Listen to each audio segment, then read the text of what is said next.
हेमू भूकिया कौन थे? हाँ, ये हेमू भूकिया हमारे गोर बंजारा समाज के हेमचंद्र भूकिया यानी राठौड़ वंश के थे।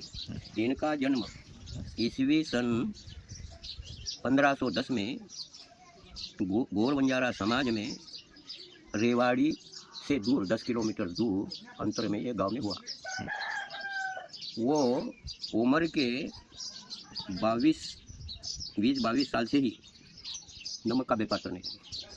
उस ज़माने में नमक से बारूद बनता था और वो बारूद बनता था तो बारूद का व्यापार इतना उसका चला कि नहीं, यानी नमक का उन्होंने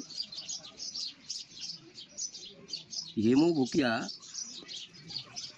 के बारे में अकबरनामा में लिखे जाता है कि पहले स्थान पर एक योद्धा के रूप में वो थे, यानी नमक के व्यापार करते करते उन्होंने इतना धन कमाया कि वहाँ पर उस ज़माने में दिल्ली के बादशाह शेर शाह सूरी थे। शेर शाह सूरी थे तो जाति से मुसलमान, लेकिन मन मिलाऊ स्वभाव के इंसान थे, तो इसलिए हर एक उन्हें मानता था यानी चाहता था। तो उसमें हमारा गोर बंजारे समाज का हेमू भूकिया यह भी एक प्रसिद्धि पाई। तो समय ऐसा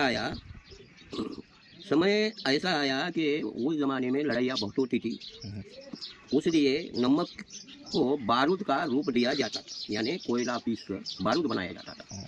उसे सुखाकर एक बाम के इसमें इस्तेमाल करके लड़ाइयों में इस्तेमाल किया जाता था। तो हेमू भूकिया इससे इतने धनवान हो गए कि लोग उन्हें प्यार से हेमू कहा करते थे।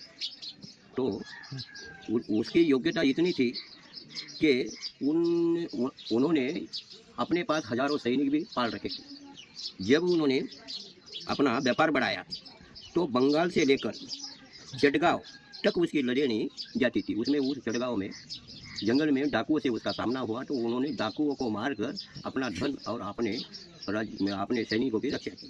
वो इतने प्रसिद्ध हो गए तो इस पर शेर शाह सूरी भी उनके ऊपर बहुत मेहरबान थे। टाइम ऐसा आया कि एक बार शेर शाह सूरी की मृत्यु बारूद फटने से हो गई।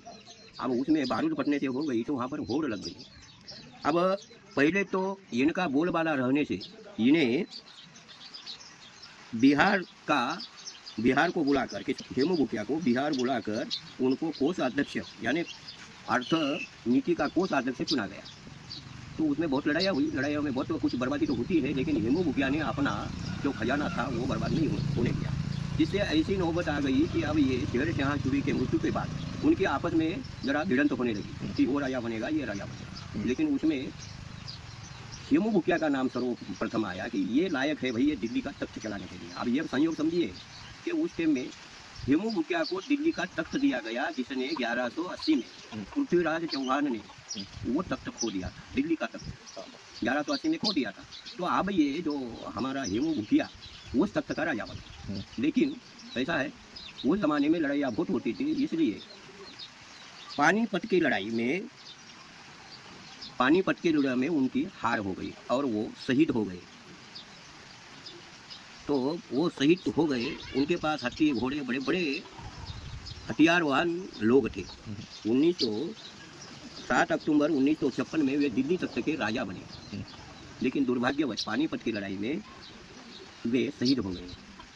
तो हमारा जो दिल्ली का जो तख्त सन 1956 में हमारे गोर बंजारों ने हेमू भूकिया के रूप में राजा के रूप में हस्तगत किया था, चाहे वो 30 दिन हो, 3 साल हो, या 30 वर्ष हो। लेकिन ये हमारे गोर बंजारों की शूरवीरता की कहानी है और ये कोई मामूली बात नहीं। वहाँ पर आज भी भजनलाल सिंह, चौधरी भजनलाल सिंह मुख्यमंत्री थे। उन्होंने वो रेवाड़ी में हमारे हेमू भूकिया का एक बहुत बड़ा एक समाधि स्थल करके बना हुआ है और लोग वहाँ पर जाते थे। अब भूकिया राठौड़ गोत्र में आते हैं। भूकिया राठौड़ के गोत्र में आने से हेमू भूकिया बंजारा हमारा ही एक राजा था और हमारे ऐसी है हमारे शूरवीर योद्धा यानी गोर बंजारों का पुराना इतिहास। ये जो है ये लेख हमें अकबरनामा में मिलता है। आप पढ़ने वाले हो तो पढ़ सकिए।